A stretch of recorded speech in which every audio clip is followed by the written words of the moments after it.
नमस्कार बच्चों। आज के इस वीडियो में हम फेज कंट्रोल रेक्टिफायर या फिर अनकंट्रोल्ड रेक्टिफायर के वीडियोस को आगे शूट करने से पहले कुछ कैरेक्टरिस्टिक्स डेवलप करना चाहते हैं। और किसके कैरेक्टरिस्टिक्स बच्चों? स्विचेस की। इसीलिए यहाँ कुछ एजम्पशंस हम लेंगे एक आइडियल स्विच का। वो इसलिए जरूरी है बच्चों कि हो सकता है आगे जब मैं आपके साथ वेवफॉर्म डिस्कशन करूं तो आपके मन में ऐसा सवाल आए कि सर आप जब यूनिट 1 पढ़ाए थे, जब आपने डायोड के या फिर एससीआर के कैरेक्टरिस्टिक्स को बताया था, तो आपने बोला था कि टर्न ऑफ होने में कुछ टाइम लगता है। जबकि यहाँ मैं वेवफॉर्म जब बनाऊंगा तो मैं एक t इक्वल टू 0 पे अगर मैं ऑफ करूंगा तो ऑफ हो जाएगा, ऑन करूंगा तो ऑन हो जाएगा।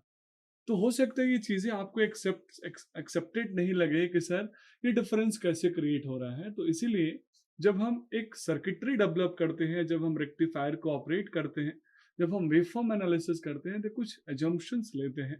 These assumption are based on ideal characteristics, जबकि प्रैक्टिकली ऐसा होता नहीं है। अगर मैं प्रैक्टिकल कंसिडरेशन लूंगा तो आप भी जानते हैं उसका वेवफॉर्म कितना कॉम्प्लेक्स होगा, और ना मैं आपको समझा पाऊंगा और ना आप बना पाएंगे।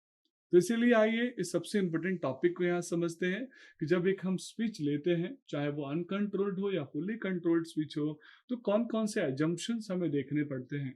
एक छोटा सा डायग्राम आपको यहाँ पे दिख रहा होगा बच्चों, जिस डायग्राम में मैंने एक एससीआर लिया है। एससीआर में 3 टर्मिनल है, anode, cathode and gate. Anode और कैथोड को आप मान के चलिए मैंने बायस कर दिया है फॉरवर्ड बायसिंग में, और गेट से मैंने पल्स देना चालू कर दिया है। ये मेरा device as a ideal switch की तरह काम अगर कर रहा है। तो बहुत ध्यान दीजिएगा बच्चों, जब मेरा डिवाइस ऑन मोड में होगा, यानी स्विच जब उसकी क्लोज्ड होगी, क्लोज्ड का मतलब है यहाँ पे ऑन मोड में काम कर रहा है, तो उस कंडीशन में मैं मान के चलूंगा कि वो अपने मैक्सिमम रेटेड करंट को पास कर रहा होगा। तो जो हाईएस्ट करंट होगा वो पास होगा। ऑन कंडीशन में कभी भी डिवाइस के अंदर वोल्टेज ड्रॉप नहीं होगा। ये सबसे इंपॉर्टेंट कंसिडरेशन है बच्चों, क्योंकि एक बार अगर डिवाइस ऑन हो गया तो आइडियली हम मानते हैं कि पूरा का पूरा वोल्टेज करंट कन्वर्जन में लग गया, करंट को फ्लो कराने में लग गया। जो पोटेंशियल है उसका पोटेंशियल का ड्रॉप नहीं होगा, जबकि प्रैक्टिकली बच्चों ऐसा होता नहीं है। लेकिन फिर भी कैरेक्टरिस्टिक्स में हम आइडियल कंडीशंस लेंगे और ऐसा हम डिस्कस करेंगे। प्लस जब मेरा डिवाइस ऑन मोड में रहेगा तो ऑन मोड में उसकी रेसिस्टेंस अप्रोक्सीमेटली 0 होगी, और जब ऑफ मोड में होगा तो उसकी रेसिस्टेंस अप्रोक्सीमेटली इनफाइनाइट होगी। तो आइए बच्चों, इसी को ध्यान में रखते हुए ऑन ऑफ मोड के कुछ कैरेक्टरिस्टिक्स यहाँ डिस्कस करते हैं, जिसको हम बोलते हैं आइडियल स्विच के कैरेक्टरिस्टिक। जो पहला कैरेक्टरिस्टिक्स होगा वो होगा आइडियल स्विच के अंदर जीरो वोल्टेज होना चाहिए, वोल्टेज ड्रॉप होना चाहिए जब वो टर्न ऑन हो। वो ध्यान से सुनिएगा, जीरो वोल्टेज ड्रॉप जब टर्न ऑन हो, इनफाइनाइट रेसिस्टेंस जब वो टर्न ऑफ हो, मतलब जीरो लीकेज करंट जब वो टर्न ऑफ हो। सिमिलरली बच्चों, जब एक डिवाइस आइडियल स्विच की तरह काम करेगा, चाहे वो अनकंट्रोल्ड हो या फुल्ली कंट्रोल्ड हो, तो मैं मान के चलूंगा उसमें कोई भी लॉस नहीं हो रहा है।